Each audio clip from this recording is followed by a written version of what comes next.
Hello बच्चों, आज chemistry में डिस्कस करेंगे chapter 1 class 10th chemical reaction and chemical equation. ठीक है, तो देखिए यहाँ पर ये आपका chemical reaction and chemical equation. तो फर्स्ट ऑफ ऑल हम चैप्टर का मीनिंग समझते हैं, जो कि बहुत ही हमारे लिए ज़रूरी है। बच्चों, ये चैप्टर फर्स्ट बिल्कुल बेसिक केमिस्ट्री से स्टार्ट होता है और यहाँ पर मैं बता दूँ कि केमिकल रिएक्शन का मीनिंग क्या है और केमिकल इक्वेशन का मीनिंग क्या है। बेसिकली आपने जूनियर क्लास में पढ़ा होगा फिजिकल चेंज और केमिकल चेंज, वहाँ से हम बात करते हैं। तो आपने देखा हो कई सारे ऐसे बच्चों प्रोसेस होते हैं जिसमें कोई न्यू सब्सटेंस फॉर्म नहीं होता, ठीक है ना। तो जिसमें कोई न्यू सब्सटेंस फॉर्म नहीं होता, फॉर एग्जांपल जैसे suppose ice melt into a water या water vaporize and make in vapour form, ठीक है। तो ना इसमें क्या होता है, कहीं भी न्यू सब्सटेंस फॉर्म नहीं होता, तो that's why these are a physical change. But हमें यहाँ पढ़ना है केमिकल रिएक्शन। तो मैं आपको बता दूँ केमिकल चेंज का ही जो नाम है थोड़ा सा मॉडिफाई होकर सीनियर क्लास में केमिकल रिएक्शन रख दिया गया बच्चों, ठीक है ना। तो इसका सबसे बड़ा क्राइटेरिया ये है कि आपको कुछ नहीं समझना, बस इतना समझ लीजिए कि कोई ऐसा चेंजेस जो कि हमारे चारों तरफ होते रहते हैं, ठीक है। Like example rusting of iron, जो बहुत ही कॉमन है, जो हमारे आसपास में देखने को मिलता है। तो यहाँ पर क्या है कि जब कोई न्यू सब्सटेंस फॉर्म्ड हो after changes by the any phenomena, ठीक है ना, किसी भी फिनोमिना में कोई नया सब्सटेंस फॉर्म होता है तो वो केमिकल चेंज होता है। उस केमिकल चेंज को ही बच्चों केमिकल रिएक्शन कहते हैं। बट यहाँ समझने वाली बात है कि न्यू सब्सटेंस क्या होता है। तो समझिए न्यू सब्सटेंस होता क्या है। बेसिकली मान लीजिए कोई न्यू सब्सटेंस अगर बना, तो न्यू से कब कहेंगे, उसे न्यू तब कहेंगे कि जब वो जिससे भी बना हो, जिस सब्सटेंस से या जिससे वो चेंज होकर आया हो, ठीक है ना, उससे उसकी प्रॉपर्टी मैच ना करती हो, तो वो न्यू सब्सटेंस है, ठीक है ना। तो इसी प्रकार यहाँ पर क्या है, इसी को हम केमिकल रिएक्शन कहते हैं। तो फिर केमिकल इक्वेशन क्या है बच्चों। Chemical equation basically chemicals reaction को दिखाने का तरीका है, समझाने का तरीका, एक्सप्लेन करने का तरीका है। और ये केमिकल रिएक्शन कैसे कैसे लिखी जाती है वो मैं आपको समझा देता हूँ। केमिकल रिएक्शन यहाँ पे बेसिकली हमें हमें एक्चुअली ना कुछ केमिकल्स लेने होते हैं जिनको हमें आपस में मिक्स करना होता है और न्यू सब्सटेंस अपने आप ऑटोमेटिक बन जाता है। जिन सब्सटेंस को हम रिएक्शंस के लिए लेते हैं वो आपके रिएक्टेंट कहलाते हैं बच्चों, और जो आपका न्यू सब्सटेंस बनता है उसे हम केमिस्ट्री में प्रोडक्ट कहते हैं, ठीक है। तो इन सब सारी चीज़ क्लियर करेंगे, लेकिन बहुत ही अच्छे तरीके से। और आप कॉपी पेन लेके बैठिए और वन बाय वन मेरे साथ डेफिनेशन भी नोट करते जाइए। तो फर्स्ट ऑफ ऑल मैं यहाँ पर लिख रहा हूँ बच्चों, यहाँ पर सबसे पहले केमिकल रिएक्शन ही बच्चों में लिख रहा हूँ यहाँ। तो यहाँ पर हेडिंग है हमारे पास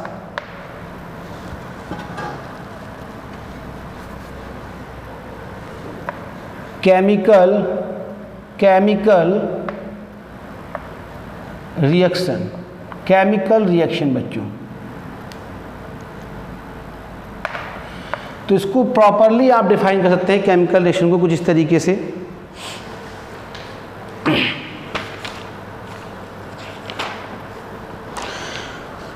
देखिए, दीज आर द प्रोसेस, मैं लिखता हूं यहां पर, आप नोट कीजिए।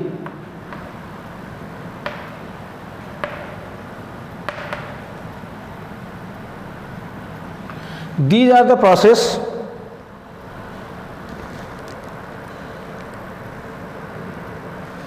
in which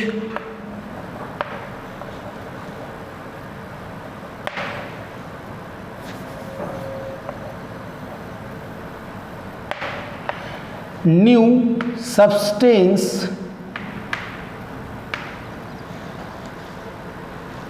is formed. New substance formed with new properties.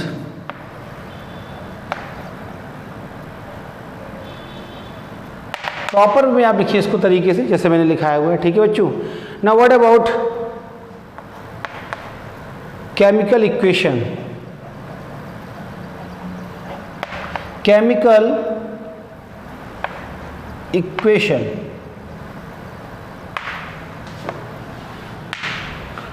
और मैं बहुत सिंपल इसकी एग्जाम्पल लेके आपको क्लियर कर दूंगा। तो केमिकल इक्वेशन डिफाइन कीजिए, the method of representing, the method of representing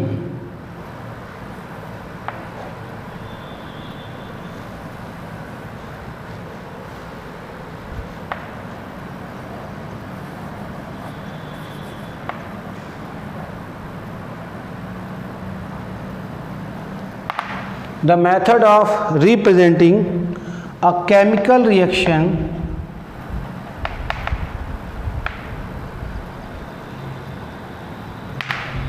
the method of representing a chemical reaction in the symbolic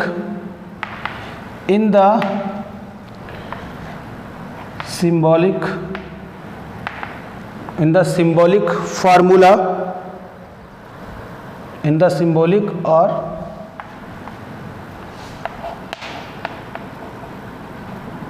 formula, in the symbolic or formula form, ठीक है ना, is called chemical equation बच्चों, chemical equation। समझिए बात को, बहुत आसान है। देखिए मान लीजिए सपोज कि आपने देखा अपने एनवायरनमेंट में, फॉर एग्ज़ाम्पल लीजिए, मान लीजिए आपने जो यहाँ पर ये देखा कि मैग्नीशियम रिबन ले लीजिए, ये सही है, या हाइड्रोजन गैस और ऑक्सीजन गैस को मान लीजिए सपोज आपने क्या किया, रिएक्ट किया बच्चों, किसको, हाइड्रोजन ऑक्सीजन को, और उससे क्या बना, उससे बना वाटर, ठीक है ना।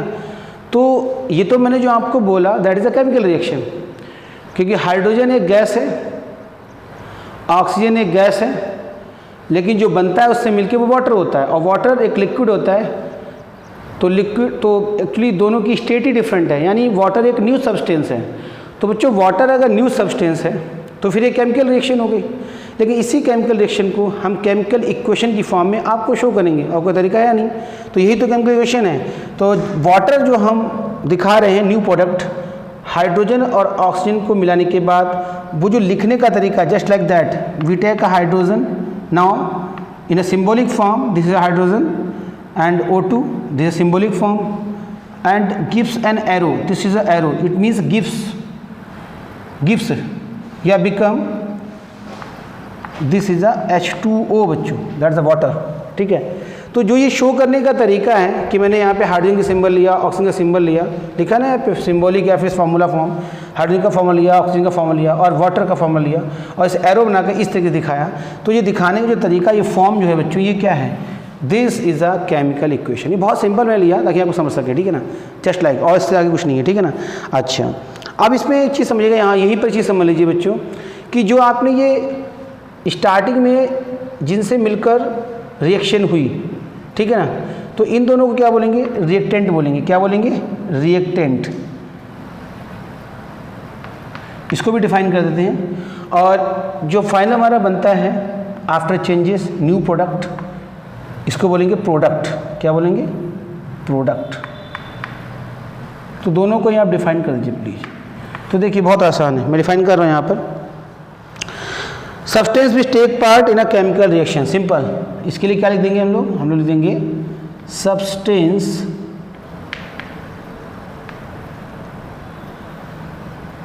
विच take part, substance which take part in a chemical reaction, ठीक है। और उसके लिए क्या लिखेंगे हम लोग, प्रोडक्ट के लिए न्यू सब्सटेंस प्रोड्यूस्ड, यहाँ लिख देंगे। ये क्या होता है, इस प्रोडक्ट बोलते हैं किसको, new substance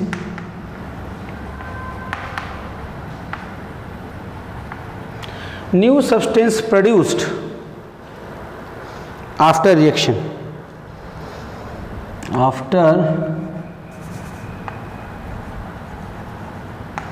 after chemical reaction, ये इसकी डेफिनेशन होगी बच्चों, चेक कीजिए प्लीज़। ओके, इसके बाद केमिकल रिएक्शंस की प्रॉपर्टी बच्चों देखते हैं, ठीक है ना। आप इसका स्क्रीनशॉट लीजिए, मैं इसको रब कर रहा हूँ, ले लीजिए।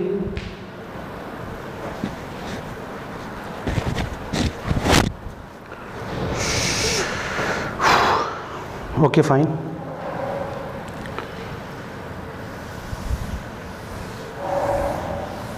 Now properties of chemical reaction, समझिए बात को। कब हम कहेंगे कि केमिकल रिएक्शन हुई है, ठीक है ना, तो उसके लिए उसकी प्रॉपर्टी डिसाइड करेंगे। तो फर्स्ट ऑफ ऑल यहाँ पे क्या, सबसे पहले, और मैं साथ में जस्टिफाई भी कर दूंगा,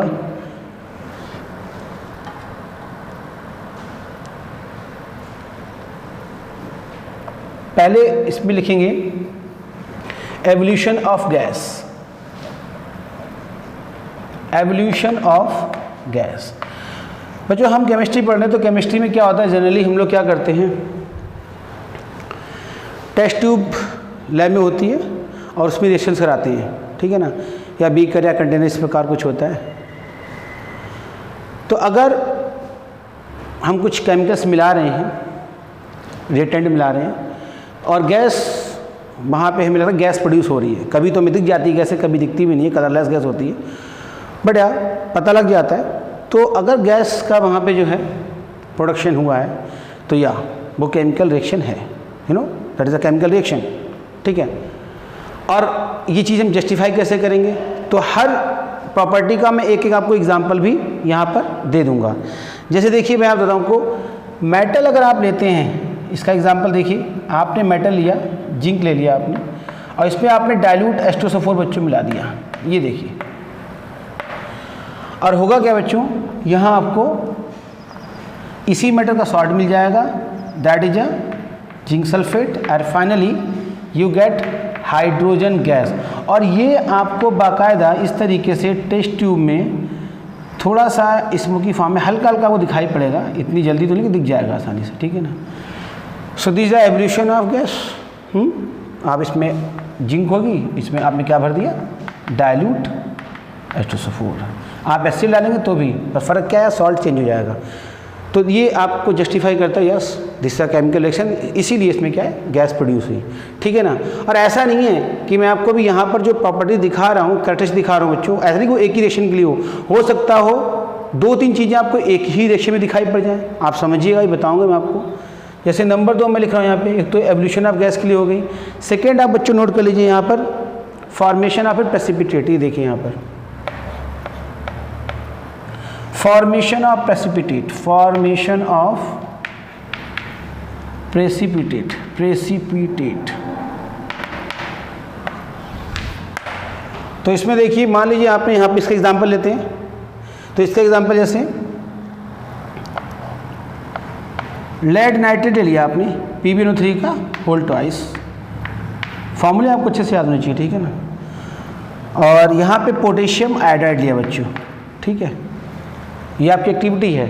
अच्छा ध्यान से चीज़ों को देखिएगा, मैं आपको एक्टिविटी अलग से कराऊंगा, जो इसमें एक्टिविटी आपके चैप्टर्स में आ रही है वो मैं आपको अलग से कराऊंगा। उसमें भी बच्चों क्वेश्चंस पूछे जाते हैं, तो उनको उसमें एक्चुअली एक्टिविटी में होता क्या है, एक्टिविटी में आपको बेसिकली ऑब्जर्वेशन बहुत इंपॉर्टेंट होते हैं। तो बस आपको 2 ऑब्जर्वेशन बताऊँ हर एक्टिविटी की अपनी बुक में, जो भी आपके हैं, और इस चैप्टर में तो काफ़ी सारी एक्टिविटी हैं, बस ऑब्जर्वेशन पता है तो दैट्स इट, और कुछ आपको नहीं खास करना है। एक्चुअली ऑब्जर्वेशन ही कहीं ना कहीं पूछे जाते हैं और उसी से क्वेश्चन बनते हैं। वेल तो यहाँ पर जो है, ये देखिए आप, जब रिएक्शंस होती है तो यहाँ पे एक्चुअली आगे आप पढ़ेंगे टाइप ऑफ रिएक्शन में डबल डिस्प्लेसमेंट रिएक्शन होती है। तो यहाँ पर बच्चों बनता है PbI2, चेक कीजिए, रिएक्शन बैलेंस कर दूँ, ठीक है ना। और यहाँ बनता है आपका पोटेशियम नाइट्रेट, ये देखिए इस तरीके से बच्चों, ठीक है ना। अब यहाँ होता क्या है, दरअसल में ये जो PbI2 है आपका, ये एज ए प्रेसिपिटेट बनता है बच्चों, एज ए प्रेसिपिटेट। अब आप सोच रहे हो कि प्रेसिपिटेट क्या होता है, उसको भी डिफाइन कर देते हैं। प्रेसिपिटेट ज़रा समझिएगा बात को, प्रेसिपिटेट होता क्या है। बेसिकली आपने क्या किया, आपने टेस्ट ट्यूब में जो है ये आपकी टेस्ट ट्यूब है बच्चों, ठीक है। आपने इसमें लेड नाइट्रेट लिया, क्या लिया, लेड नाइट्रेट PbNO3 का होल ट्वाइस, ओके फाइन, और आपने इसमें मिलाया बच्चों KI, सही है। तो रेंडमली क्या होता है, एकदम से वाइट प्रेसिपिटेट बच्चों, सॉरी टू से येलो प्रेसिपिटेट बच्चों आता है यहाँ पर है, पैसे कलरलेस होते हैं, ये वाइट कलर का होता है, ये मैं आपको एक्टिविटी में आके बता दूंगा, ये वाइट कलर का होता है और एकदम से क्या आता है, प्रेसिपिटेट आता है, मतलब येलो कलर का, जैसे ही डालते ही तुरंत आता है येलो प्रेसिपिटेट। तो ये एक्चुअली क्या ना, बॉटम में ना आपको दिखेगा पाउडर जैसा, यहाँ पर बॉटम में बैठ जाएगा, ठीक है। ये तो आपका एक्वस फॉर्म में रहेगा, घुला रहेगा, लेकिन अचानक पीला कलर बहुत ज़्यादा जाएगा, येलो कलर, और जो कि बॉटम में आपको दिखाई देगा कि हाँ कुछ सेटल डाउन हुआ है। तो ऐसा मतलब प्रोडक्ट जो आफ्टर रिएक्शन क्या है आपको बॉटम में मिल जाए, सेटल डाउन हो जाए, ठीक है, सॉलिड फॉर्म में, बिल्कुल। तो इसे हम बोलेंगे प्रेसिपिटेट बोलेंगे बच्चों, वैसे ही प्रेसिपिटेट है। इसको मैं डिफाइन कर देता हूँ, ध्यान से देखिएगा प्रेसिपिटेट के लिए।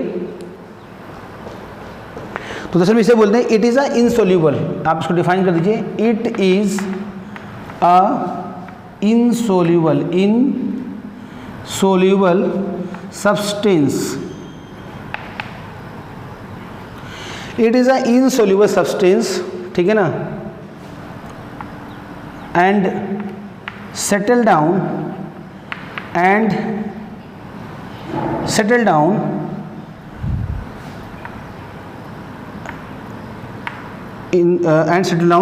in the bottom of test tube या बीकर, जहाँ भी आप करा रहे हो, ठीक है ना, टेस्ट ट्यूब ड्यूरिंग द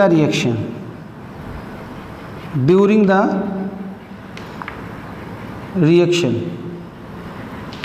ठीक है ना, इनसोल्यूबल सब्सटेंस है बेटा, ठीक है, ये मेन पॉइंट ये है। तो इसे हम प्रेसिपिटेट बोलते हैं। तो ये अगर आपको दिखाई पड़ता है रिएक्शन में, तो इसका मतलब क्या है, रिएक्शन हुई है, there is a chemical reaction complete. अच्छा, इसके बाद नंबर 3 बात करते हैं हम लोग यहाँ पर, चेंज इन कलर में चेंज आता है। वैसे तो ये बात मैं आपको यहीं पे समझा सकता हूँ, क्यों, देखिए चेंज इन कलर, जो ऊपर आपको एग्जांपल दिया हुआ है इसमें तो चेंज कलर हो रहा है, पहले वाइट कलर था, कहीं कोई कलर नहीं था, बट नाउ एक प्रेसिपिटेट बना, ठीक, साथ साथ कलर भी तो येलो आया इसका, that is a yellow precipitate, now it is a yellow precipitate. तो ये भी तो एग्जांपल किसका है, यानी प्रेसिपिटेट भी, यानी कलर भी चेंज हो रहा है। तो कलर चेंज होना भी क्या है, केमिकल रिएक्शन को बच्चों दर्शाता है। अदरवाइज आप सिंपल लिख लीजिए, आपको पता होगा बहुत सिंपल रिएक्शन है। कॉपर सल्फेट में अगर आप मिलाएंगे बच्चों आयरन, ठीक है ना, तो आयरन जब कॉपर सल्फेट मिलाएंगे तो यहाँ क्या होगा, यहाँ बेसिकली होगा ये कि ये FeSO4 बन जाएगा बच्चों, और प्लस कॉपर डिस्प्लेस हो जाएगा, ठीक है। अच्छा, नेक्स्ट में होता क्या है इससे, ये ब्लू कलर का होता है बच्चों, ब्लू कलर का, बट लेकिन क्या है, धीरे धीरे रिएक्शन स्लो होती है। आफ्टर सम टाइम क्या होता है कि जो ब्लू कलर वो गायब हो जाता है, डिसअपीयर, और यहाँ लाइट ग्रीन हो जाता है, लाइट ग्रीन कलर, क्योंकि फेरस सल्फेट जो है कलर में ग्रीन होता है, ठीक।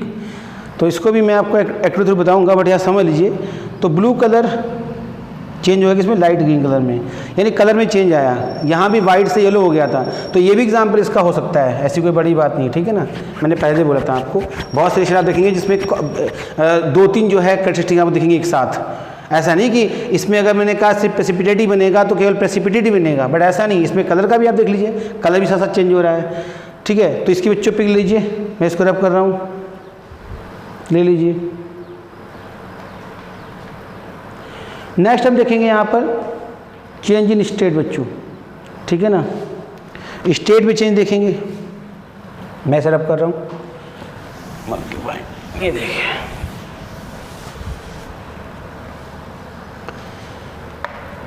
Number 4 change in state. State से मतलब क्या है बच्चों, समझिए। स्टेट से मतलब हमारा क्या है, सॉलिड, लिक्विड और गैस से। तो अभी मैंने आपको ये बताई थी, H2 गैस है, O2 गैस है, बट व्हाट अबाउट, यहाँ पे बनता है क्या, प्रोडक्ट ऑफ का water, that is a liquid. Now ये देखिए, यहाँ पर रिएक्शन की स्टेट बच्चों लिखी जाती है, इस पर भी ध्यान दीजिएगा, ये पूछते हैं पेपर में। तो रिएक्शन में स्टेट भी दिखाना जरूरी होता है। तो यहाँ पे गैस ही गैस और बाद में लिक्विड। तो ये एग्जांपल हो गया आपका चेंज स्टेट। हालांकि एग्जांपल इसके अलावा और भी बहुत सारे हैं, यही सिंपल नहीं है, स्टेट के बहुत सारे एग्जांपल आप दे सकते हैं। जैसे आप देखिए यहाँ पर इसमें आप दे सकते हैं, जैसे बर्निंग ऑफ वैक्स, देखिए ये भी एग्जांपल अच्छा है। बर्निंग ऑफ वैक्स, ये केमिकल चेंज बच्चों, बर्निंग जहाँ भी आता है वो केमिकल चेंज होता है। आँख बीच के लिख दीजिए आप हमेशा कभी भी, ठीक है, क्योंकि बर्निंग वैक्स मेल्ट भी होता है एट द टाइम और बर्न भी होता है। बर्न का मतलब क्या है, जो सॉलिड वैक्स होता है आपका वो कन्वर्ट किस में होता है बच्चों, वो जाता है आपका वेपर में, तो वेपराइज हो जाता है बच्चों ये। तो ये केमिकल चेंज में आएगा, क्योंकि वेपराइज वैक्स की प्रॉपर्टी भी फिर अलग हो जाएंगी आगे जाके, ठीक है ना। ठीक है, ऐसा नहीं कि वैक्स ही रहेगा, भूल जाता है, ठीक है। अच्छा, इसके बाद नेक्स्ट हमारा नंबर 5 इम्पॉर्टेंट है, ध्यान दीजिएगा इस पर, मैं इसे रब कर रहा हूँ।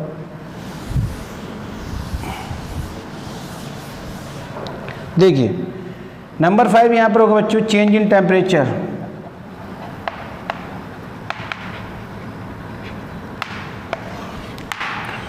चेंज इन टेम्परेचर, ये लीजिए पूरा ही देता हूँ, ले चेंज इन टेम्परेचर, बहुत सिंपल है। अभी मैंने आपसे कहा था, अभी मैंने आपको जिंक वाली बच्चों रिएक्शन दिखाई थी, जिंक वाली है ना, ये वाली रिएक्शन दिखाई थी। देखो इसी रिएक्शन को एग्जाम्पल यहाँ दे सकते हैं यहाँ पे। क्यों, जब आप टेस्ट ट्यूब में जिंक और डाइल्यूट H2SO4 डालते हो या एसिड डालोगे तो होगा क्या बच्चों, वहाँ पर ना आप टेस्ट ट्यूब जो टच करोगे तो टेस्ट ट्यूब जो काफ़ी तो नहीं बट अच्छी खासी गर्म हो गई होगी, ठीक है ना। व्हाट अबाउट क्या बनेगा यहाँ पे, यहाँ बनेगा जिंक सल्फेट और क्या बनेगा बच्चों, हाइड्रोजन गैस। जरा ध्यान समझिएगा। अब आप जब इसको ना टेस्ट ट्यूब को देखोगे, ये दोनों चीज़ें टेस्ट ट्यूब में होंगी, ये गैस निकल रही होगी है ना, और जिंक सल्फेट बन रहा होगा। तो इसको जब टच करोगे तो आपको यहाँ हीट दिखाई पड़ेगी, हीट, ठीक है ना। तो यहाँ पर हीट भी निकलेगी, तो इसका मतलब क्या है, टेम्परेचर चेंज हुआ। खुद से दिमाग लगाइए जरा। तो चेंज इन टेम्परेचर, ठीक है। इसके अलावा चेंज इन टेम्परेचर आप किसी भी इस टाइप की रिएक्शन देख सकते हैं यहाँ पे। और एक और चीज़ है इसमें इम्पॉर्टेंट कि हीट इसमें तो आपको प्रोड्यूस हुई है, एज ए प्रोडक्ट बनी है बच्चों, तभी तो आपने बीकर में हाथ लगाया तो आपको गर्म का एहसास हुआ, हीट का एहसास हुआ। लेकिन कई बार हीट देनी पड़ती है बच्चों, ये भी ज़रूरी है, जरा समझिए। जैसे होता क्या है कि मान लीजिए आपका NH4Cl है बच्चों, NH4Cl, आपने इसको वाटर में डाला, ठीक है, ध्यान समझिएगा, ठीक है ना। आपने NH4Cl को वाटर में डाला बच्चों, तो होगा क्या इसमें, ध्यान से देखिए। NH4Cl जो वाटर की मतलब एनर्जी है वो पहले खींचेगा, एब्जॉर्ब करेगा, और आप चेक करेंगे कि आफ्टर जो सोल्यूशन बन जाएगा क्या बनेगा, यहाँ देखिए ये बनेगा NH4OH, अमोनियम हाइड्रोक्साइड बनेगा, और HCl बनेगा बच्चों यहाँ पर, ध्यान से देखिए। अब टेस्ट ट्यूब में जब इसको आप छूओगे तो आपको क्या होगा, ठंडा लगेगा बच्चों। मतलब क्या हुआ, मतलब हुआ कि इसने यहाँ से इसने हीट ले ली, मैं लिख रहा हूँ HEAT, heat plus heat, NH4Cl डाला, इसने वाटर की हीट को ले लिया, ठीक है, उसके बाद रिएक्शन करा दी। तो यहाँ पे जो हीट क्या हुई बच्चों, एब्जॉर्ब हुई। यहाँ पे हीट क्या हुई, इवॉल्व हुई। यहाँ पे हीट क्या हुई, एब्जॉर्ब हुई। चीज़ों को समझो, ठीक है ना। रिएक्शन में हीट इवॉल्व हुई। जब रिएक्शन में हीट बच्चों इवॉल्व होती है, मैं लिख देता हूँ यहाँ पे हीट इवॉल्व, तो इसे क्या बोलते हैं, इसे बोलते हैं बच्चों एक्सोथर्मिक। क्या बोलते हैं, एक्सोथर्मिक रिएक्शन। एक्सो माने निकलना, हीट, एक्सोथर्मिक रिएक्शन, ठीक है ना। अब इसके बाद यहाँ पर क्या है, यहाँ पर हीट एब्जॉर्ब हो रही है, तो इसे क्या बोलेंगे, इसे बोलेंगे हीट यहाँ पर जो है एब्जॉर्ब हो रही है, इसमें एब्जॉर्ब हो रही है, एब्जॉर्ब। तो यहाँ पर क्या होगा, इसको बोलेंगे एंडोथर्मिक, एंडोथर्मिक, ध्यान दीजिए, एंडोथर्मिक। और एक चीज़ समझिए, यहाँ पर आप अगर इसी हीट को अगर एंडोथर्मिक रिएक्शन में हीट आप उस तरफ दिखाना चाहते हैं जो कि दिखाई जाती है, तो आप इसको ना यहाँ से हटा के प्लस लगाया, अगर इस तरफ लिखो तो प्लस लगाओगे, लेकिन जनरली हीट तो लिखी नहीं जाती। तो अगर लास्ट में लिख रहे हैं आप, तो यहाँ पर क्या करना होगा आपको, यहाँ पर जो है माइनस लिख के ऐसे हीट लगाना पड़ेगा। अगर आप रिएक्शन में माइनस हीट लिखा हुआ, इसका मतलब वो रिएक्शन कैसी है, एंडोथर्मिक है। उसको मतलब जो है एनर्जी रिक्वायर्ड थी, यानी इसमें जो है उसने एनर्जी पहले एब्जॉर्ब की रिएक्टेंट ने। और यहाँ पर क्या है बच्चों, यहाँ पर ये है कि हीट यहाँ पर जो है निकली है, प्रोड्यूस हुई है, एज ए प्रोडक्ट बनी है। अब इसमें बच्चों कंफ्यूज मत होना, कंफ्यूज इसलिए नहीं होना क्योंकि कई बार क्या होता है ना, ऐसे लिखा होता है रिएक्शन में डेल्टा एच करके इस तरीके से, कभी आप पढ़े हो तो डेल्टा एच लिखा होता है या कभी डेल्टा एच यहाँ पे लिखा होता है। तो डेल्टा एच अगर लिखा हुआ तो इसका अलग मतलब होता है, इसका अलग मतलब ये एक्चुअली डिफरेंस होता है हीट का। तो डिफरेंस जब लिखा जाता है तो जस्ट साइन अपोजिट हो जाते हैं बच्चों, ध्यान दीजिए। अगर डिफरेंस लिखा है हीट का तो साइन अपोजिट हो जाएंगे, तब यहाँ डेल्टा एच क्या होगा, अगर एक्सोथर्मिक है तो ये माइनस में लिखा होगा, ध्यान दो। और अगर यहाँ लिखा होगा तो डेल्टा एच यहाँ प्लस में लिखा होगा, मतलब जस्ट अपोजिट साइन हो जाएंगे। अगर आपको इस फॉर्म में हीट दिखाई गई, मतलब डिफरेंस की फॉर्म में दिखाई गई, ये एक्चुअली ये डिफरेंस होता है, ठीक है ना। तो दोनों में ध्यान समझिए, कोई कंफ्यूजन की नीड नहीं है। अगर डेल्टा एच लिखा है तो वो माइनस लिखा जाएगा एक्सोथर्मिक में, और अगर प्लस डेल्टा एच लिखा है तो समझ लो वो एंडोथर्मिक है, ठीक। लेकिन अगर केवल हीट लिखा हुआ है तो इधर माइनस में लिखेंगे, किसमें, एंडोथर्मिक में, और यहाँ पर एक्सोथर्मिक में प्लस लिखेंगे, ठीक है ना। इस चीज़ को समझिए, ठीक है। तो ये हमारा चेंज इन टेम्परेचर है जो मैंने आपको बताया। इसमें एंडोथर्मिक और एक्सोथर्मिक दो टाइप की रिएक्शंस हैं, और इनको अगर डिफाइन भी करना है आपको एंडो और एक्सो को, तो मैं लिख देता हूँ यहाँ पर। एक्सोथर्मिक को मैं डिफाइन कर देता हूँ इस तरीके से, आप नोट कर लीजिए। एक्सोथर्मिक रिएक्शन लिख देंगे इन विच दीज रिएक्शंस या those reactions in which heat evolve मतलब प्रोड्यूस, हीट इवॉल्व। और इसमें दीजिए किसमें, एंडोथर्मिक दीजिए, एंडोथर्मिक, इसको मैं ऊपर लिख दूँ, चलो यही लिख देता हूँ। एंडोथर्मिक क्या है बच्चों, those reactions in which heat absorb, ठीक है। अब एक मोस्ट इंपॉर्टेंट थिंग यहाँ पर देखिए, इसके एग्जाम्पल में देखिए, जितनी भी डिकम्पोजिशन रिएक्शंस होती हैं बच्चों, बस ये बात मैं आपको आगे बता सकता हूँ, ठीक है ना। चलिए फिर आगे बताऊँगा, ठीक है। तो ये हमारी 5 प्रॉपर्टी बच्चों हो गई, ठीक है। इसके बाद हमें क्या करना है,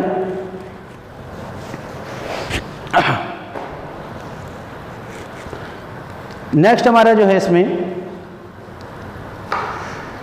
एक क्वेश्चन से पुटअप होता है बच्चों, ध्यान समझिएगा यहाँ पर कि क्वेश्चन पुट होता है कि why respiration is to be considered as exothermic reaction. मैं सिर्फ कर रहा हूँ, ध्यान दीजिए प्लीज। इसका स्क्रीनशॉट ले लीजिए बच्चों, ले लिया, ओके।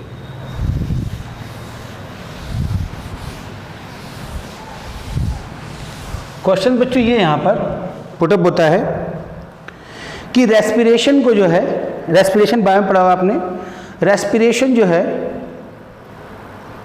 उसे एक्सोथर्मिक रिएक्शन क्यों कहते हैं। तो समझिए बात को, मैं पहले क्वेश्चन देता हूँ, वाई रेस्पिरेशन, ये देखिए, Y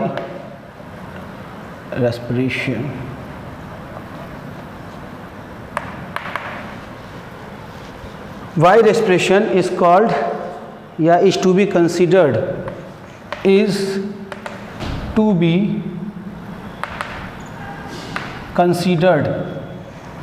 why respiration is to be considered as exothermic reaction।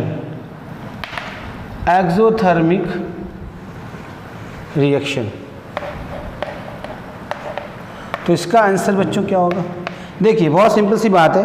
Respiration में क्या होता है, हम इनहेल करते हैं बच्चों, ऑक्सीजन इनहेल करते हैं, ठीक है ना। ऑक्सीजन इनहेल करते हैं तो हमारी बॉडी में जो फूड लेते हैं that is a glucose, carbohydrate, तो उससे रिएक्शंस होती हैं और वो कार्बोहाइड्रेट जो है ब्रेक डाउन करता है, ठीक है, ब्रेक डाउन करता है, जिससे हमें क्या एनर्जी मिलती है और एनर्जी निकलती है। तो फाइनली अगर देखा जाए बच्चों तो इस रिएक्शन में क्या है, एनर्जी इवॉल्व हो रही है, ठीक है। अगर मैं इस रिएक्शन को लिखूँ यहाँ पर, लिख देता हूँ इसमें, इसका आंसर है इन respiration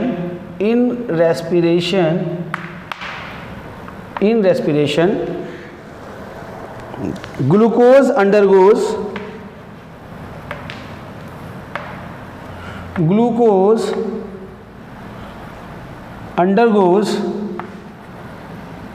slow decomposition बच्चों, slow decomposition। in respiration glucose undergoes slow decomposition by combining with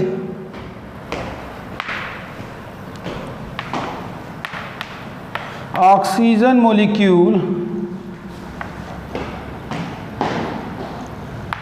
combining with oxygen molecules in the cells of our body, in the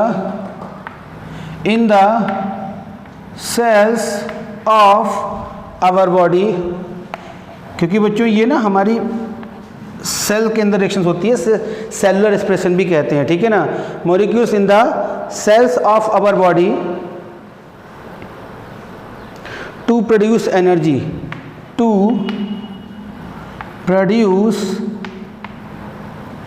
energy, बस यही देख लीजिए आप, दैट इज एक्सोथर्मिक रिएक्शन।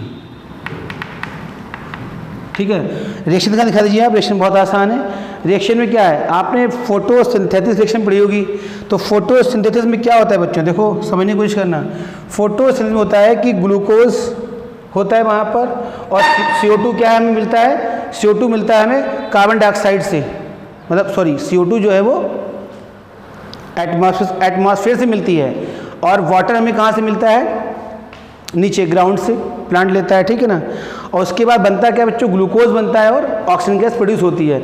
ठीक उसको उल्टा लिख दीजिए आप, बहुत सिंपल है। ये देखिए मैं ग्लूकोज पहले लिख रहा हूँ, ये देखिए फार्मूला है इसका ग्लूकोज का, C6H12O6 प्लस O2। ये आपने इनहेल किया हुआ है, ये आपने इनहेल किया, इनहेल समझते हैं आप इसको ऑक्सीजन को खींचा है, इनहेल किया हुआ है, इनहेल, ठीक है ना। और ये आपका ग्लूकोज है, ठीक है। अब होता क्या है इसमें, ये डिकम्पोज होगा बच्चों, तो इसमें क्या होगा, CO2 बनेगा, वाटर बनेगा, और यहाँ पर हीट निकलेगी, ठीक है ना, सही है, हीट, जस्ट रिवर्स एकदम, ये देखिए। तो हीट यहाँ पे बच्चों प्रोड्यूस हुई, एज ए प्रोडक्ट हीट भी है, तो इसको एक्सोथर्मिक इसलिए कहा जाता है। क्लियर है, ओके। अब एक और चीज़ यहाँ पर एक रिमाइंडर लगाइए, जितनी भी आपकी जो कंब्यूशन रिएक्शंस होती हैं वो सभी बच्चों एक्सोथर्मिक होती हैं। कंब्यूशन का मतलब होता है, ठीक है, ऑक्सीजन से रिएक्शन हो या फिर इनको बर्न किया जाए, है ना। तो नोट लगा लीजिए यहाँ पर, ऑल कंब्यूशन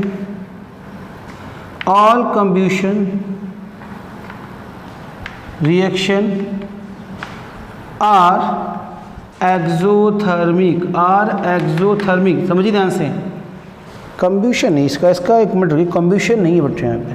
कंब्यूशन क्या होता है, कॉम्बिनेशन है, कॉम्बिनेशन बताएंगे, आप नोट कर लो यहाँ पे। कॉम्बिनेशन का मीनिंग मैं आपको बताऊंगा, ध्यान देना प्लीज़ ज़रा।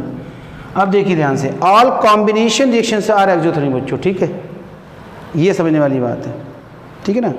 All combination reactions are exothermic. ऐसे ही नंबर 1, नंबर 2, मैं ऊपर लिख रहा हूँ नंबर 2, जितनी भी डिकम्पोजिशन रिएक्शन है, मैं सेटअप कर रहा हूँ बच्चों इस क्वेश्चन को, अगर आपको पिक लेना लीजिए प्लीज़। चलिए ठीक है, अच्छा अब यहाँ पर क्या देखिए ध्यान से, मैं कहना चाह रहा हूँ कि जितनी भी कॉम्बिनेशन रिएक्शंस हैं जिसमें आपने रिएक्टेंट लिए और वो मिक्स हुए और प्रोडक्ट बन गया, तो यहाँ पे मैं लिखा नोट नंबर 2 लगा रहा हूँ, all decomposition reactions, all decomposition reactions, बहुत इंपॉर्टेंट पॉइंट है ये, आप प्लीज़ ध्यान दीजिए इस पर। तो all decomposition reactions are endothermic बच्चों। लेकिन इसमें समझने वाली बात है कि एक्सेप्शंस है, और एक्सेप्शन ज़्यादा होते नहीं है और वो इंपॉर्टेंट भी होते हैं। सभी जो डिकम्पोजिशन रिएक्शन है बच्चों वो सब कैसी हैं, एंडोथर्मिक हैं। लेकिन यहाँ पे मैं लिख रहा हूँ एक्सेप्शंस, मैं 2 रिएक्शंस फिलहाल दे रहा हूँ आपको, ठीक है ना, जो आपकी क्या है, डिकम्पोजिशन के बावजूद भी क्या है बच्चों, एक्सोथर्मिक हैं, ध्यान दीजिए प्लीज़। और उसमें आपका एक है, एक तो आपका डाइजेशन है बच्चों, ठीक है ना। डाइजेशन से मतलब हमारा decomposition of food upper body, मैं लिख देता हूँ यहाँ पे। नंबर 1 डिकम्पोजिशन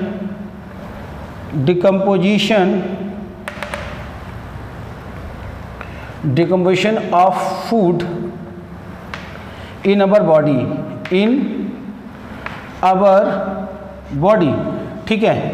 और दूसरा आपका है यहाँ पे decomposition of dead organic matter, या यूँ कहें वेजिटेबल मैटर जो होता है, ठीक है, जिससे खाद बनती है। तो decomposition decomposition of vegetable matter, decomposition of vegetable matter, vegetable matter, vegetable matter से क्या है मतलब, जैसे सड़ी गली जो चीज़ सड़ जाती है, जैसे मान लीजिए पील्स हैं, आपके छिलके हैं फलों के या सब्जी के, है ना, चाय की पत्ती वगैरह है, ये सब चीज़ें जब सड़ जाती हैं बच्चों तो उससे क्या मैन्योर बन जाती है। तो वही लिखा हुआ है decomposition of vegetable matter into manure, ये देखिए यहाँ पर इनटू मैन्योर। ठीक है बच्चों, ये चीज़ समझ ध्यान से यहाँ पे, decomposition of vegetable matter into manure. ठीक, तो ये दो जो चीज़ें हैं आपकी किस में आएंगी बच्चों, एक्सोथर्मिक में आएंगे। प्लीज़ ध्यान दीजिएगा, ये थोड़ा सा एक्सेप्शन है, डिकम्पोजिशन भी लिखा हुआ है, फिर भी ये क्या है बच्चों, एक्सोथर्मिक है, ये एक्सेप्शन है। ठीक है, ये पूछते हैं कई बार एग्जाम में, तो आप इस पर ध्यान दीजिए। ठीक है, तो इस प्रकार बच्चों हमने यहाँ पर जो है केमिकल की जो प्रॉपर्टीज है डिस्कस कर ली। ठीक है, और एक्सो एंडो को भी जो है as a change in temperature के बिहाफ पर जो है डिस्कस कर लिया। इसके बाद नेक्स्ट वीडियो में बच्चों हम देखेंगे कि केमिकल रिएक्शन बैलेंस होती हैं, तो बैलेंस क्यों की जाती है, उसका रीजन क्या है और कैसे बैलेंस करते हैं वो भी देखेंगे। ठीक है, इसके अलावा केमिकल रिएक्शंस के विषय में ही जो मैं यहाँ पे केमिकल इक्वेशन लिखता हूँ उसमें भी आपको मैं बहुत सारी चीज़ बताऊँगा। ठीक है, तो आज इस वीडियो में इतना ही। ठीक है, तब तक के लिए बाय बाय।